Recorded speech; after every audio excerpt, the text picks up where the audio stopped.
Good evening and welcome to another edition of Brent's Guitar Emporium. I'm Brent Henderson, your host. I am very pleased to say that this is a very special edition of Brent's Guitar Emporium. I picked up a really super rare and very special heritage this past week. This is a 1987 Heritage H357 Firebird, done up in Pelham blue. But this is not just any run-of-the-mill 357. This is the prototype. This was the very first H357 that Marv Lamb ever built at the Heritage Guitar Company. I received the guitar Thursday, today's Sunday, and I didn't even know that it was the prototype when I bought it.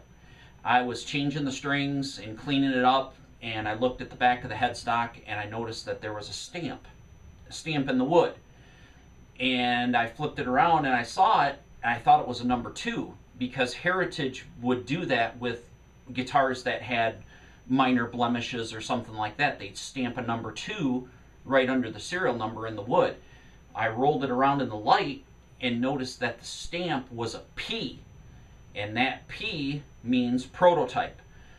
So I was pretty dumbfounded, and Saturday morning I took the guitar down to Heritage and had Bill Page and Jim Durlew and Ren Wall confirm my thoughts, or what I thought this guitar was. And they dug out the old notebook of the serial number log that they used to keep up in the finishing department when Floyd Newton, God rest his soul, was finishing guitars. As they came through and they inked the serial numbers on, Floyd kept a notebook, and he'd write a short description of the guitar, the model, the serial number, and there's pages and pages and pages. And luckily that notebook is still around for reference. So they got that notebook out, and sure enough, there it was, the serial number, and it said Firebird copy blue. And so and then Jim Durlew told me, which I already knew this, but prototypes at Heritage were never supposed to leave the factory. They used to have a rack in the old production area when Heritage was still owned by Marv Lamb and Jim Durlew and Bill Page and J.P. Motes. They have these series of racks where all the prototypes sat. And somehow this one got out the door. Jim seems to think that it was accidentally shipped out. You know, like they had another Pelham Blue 357 and this one got shipped in its place by accident. So this guitar was built March 7th, 1987. And so for almost 30 years old, oh wait a minute, March, April, oh, I guess it would be 30 years old now. Yeah, if I'm doing my math right. I'm not a math major, so, but also these posters Heritage put out in, well, and probably around 87, 88, to showcase all of their models. Well, that guitar is this guitar. I'll bring it in a little bit closer. Hopefully you can see. But the Pelham Blue has aged nicely, like it does on the old Gibsons. I hope I'm picking that up. I can't really tell because I can't see. But I don't know if you can tell by the image if it's clear enough to see. But this guitar is not all original. The biggest things that have been changed on this guitar is the Schaller hardware is not on here anymore. This would have had a chrome Schaller top loader tailpiece and a chrome Schaller roller bridge and 2 uncovered black bobbin Schaller humbuckers. Those are long gone, but I could find some period correct, excuse me, and put it back. The pots have been replaced with 500K CTS pots and sprayed orange drop capacitors. It does have the mini Grovers. I don't know if they're the original ones that are in that picture. Probably not, because there's like no tarnish on them at all. So, but luckily this guitar has survived. There's no breaks or headstock fracture or anything like that. And the previous owner put a set of Seymour Duncan Alnico 2 Pros in it, which sound fabulous in this guitar. But needless to say, I'm pretty geeked. It's just one of those things. I didn't even know when I bought it that it was the prototype until I got it home and I was changing the strings and I turned the guitar over and I saw that piece stamped on the underneath the serial number, and then I took it right down to Heritage to confirm. So that's pretty interesting how a guitar like this can, kind of fall into your lap without even knowing it. But we're going to do a little small tone demonstration on it through the 68 Fender Super Reverb. I'm going to do some clean stuff in all 3 positions, and then I'm going to use Strymon Riverside Overdrive, and then I'm going to run through the neck and the bridge, and just to give you kind of an idea what this guitar sounds like.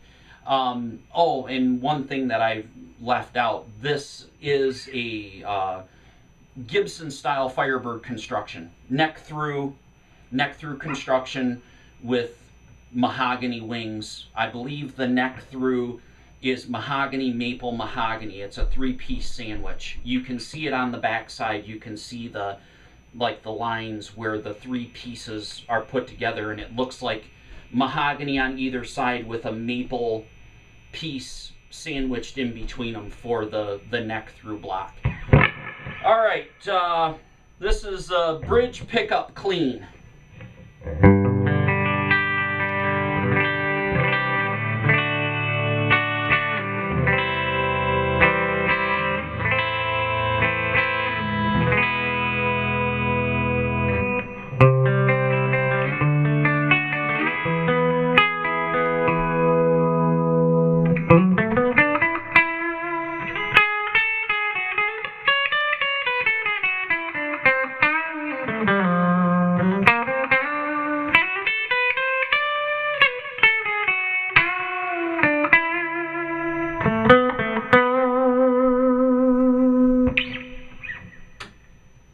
Okay, middle position.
Neck pickup.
Alright, throw a little distortion on this baby.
Neck pickup.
Well, as always, thank you for tuning in. I hope you enjoyed this special edition of Brent's Guitar Emporium.